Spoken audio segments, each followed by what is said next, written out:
Families in Ontario who have school-aged children with autism will have to continue to foot the bill for costly treatment. The Ontario Court of Appeal ruled today that the province does not have to pay for therapy for children ages 6 and older. Today's decision means families will have to pay $30,000 to $80,000 per year for this specialized treatment. A previous ruling said the cutoff age for covering costs was discriminatory. The government says this treatment doesn't work on older kids. There are roughly 8,000 children suffering autism in Ontario. Joining us now in Ottawa is Andrew Kavchak. He has a child who is autistic. He considers himself an autism treatment activist. He joins us now. Sir, what do you make of this ruling today? Well, I find it's a very depressing ruling on several fronts. It's left me entirely depressed all day and, looking forward to a big struggle ahead. Well, the government's reasoning goes this way, that treatment after the age of 5 simply doesn't help. Oh, that's not true at all. I'm sorry, how is it not true? Well, it isn't true. You know, the thing is that the studies have all indicated that the application of intensive behavior intervention therapy treatment immediately upon a diagnosis will give the child the maximum development chances and possibilities to live up to their full potential. However, the suggestion that as a child develops, that suddenly on the anniversary of their 6th birth date, that suddenly any treatment after that will not provide any benefit to them is a gross error and a mistake. And I don't know how such a statement reflecting as fact came into the judgment, because it simply isn't true. I know many parents of autistic children who have told me that in fact some of the greatest leaps and steps forward in development of their autistic children occurred after the age of 6, between 6 and 7 or 7 and 8, and that they benefited tremendously from the initial groundwork and foundations that were laid during the years prior to age 6. But the treatment can certainly help the children beyond that. I take it part of your argument too, sir, is that if we as a society and we as taxpayers don't help these kids while they're young, then we're going to be paying for them when they're older.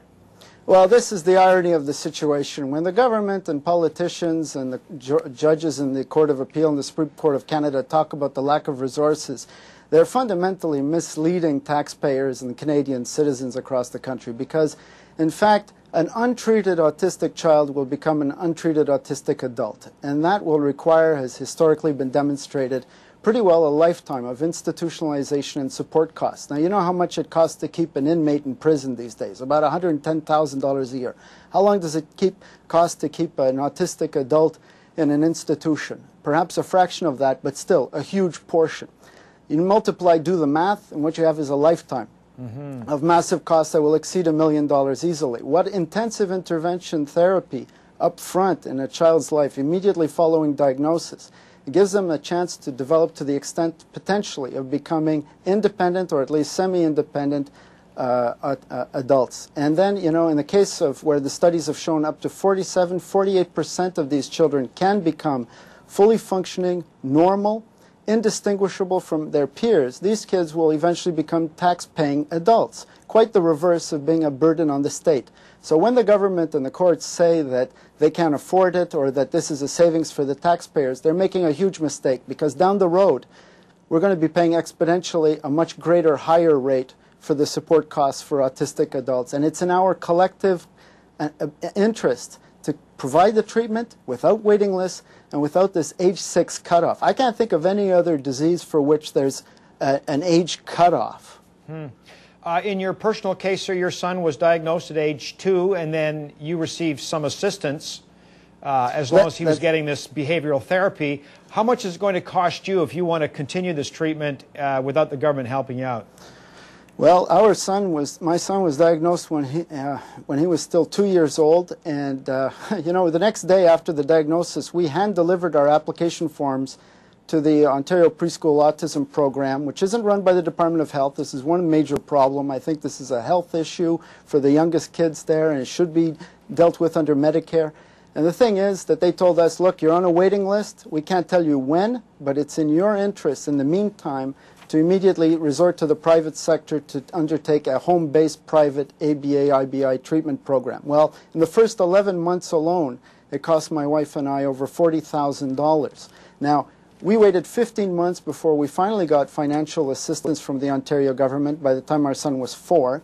Now he's about to have that assistance cut in half in September just because, according to the government, he should be going to school, even though he's nowhere near ready for school and will likely regress if he spends any time in school without this form of treatment. And then when he turns 6 in January, again, he's going to be 100% cut off from assistance, forcing my wife and I to make some very serious, hard decisions, including possibly taking our son home for continuation of the home-based program at a cost of about $50,000 to $60,000 a year. Now that's unsustainable for us in the long run. We'll do what we can for our son. We'll continue to fight for autism treatment for him and for everyone else and for those yet unborn who will still be diagnosed. It's inconceivable to me that in a country as developed and civilized as Canada, that's boasts for so many decades of having a universal health care plan, that we would treat our autistic children in this country as 10th-class citizens like this.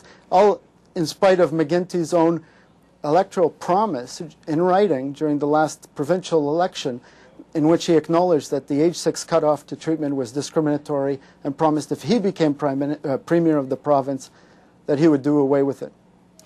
Andrew Kavchak, good luck to you, sir. Thank you. Thank you. We'll be right back here at CTV Newsnet.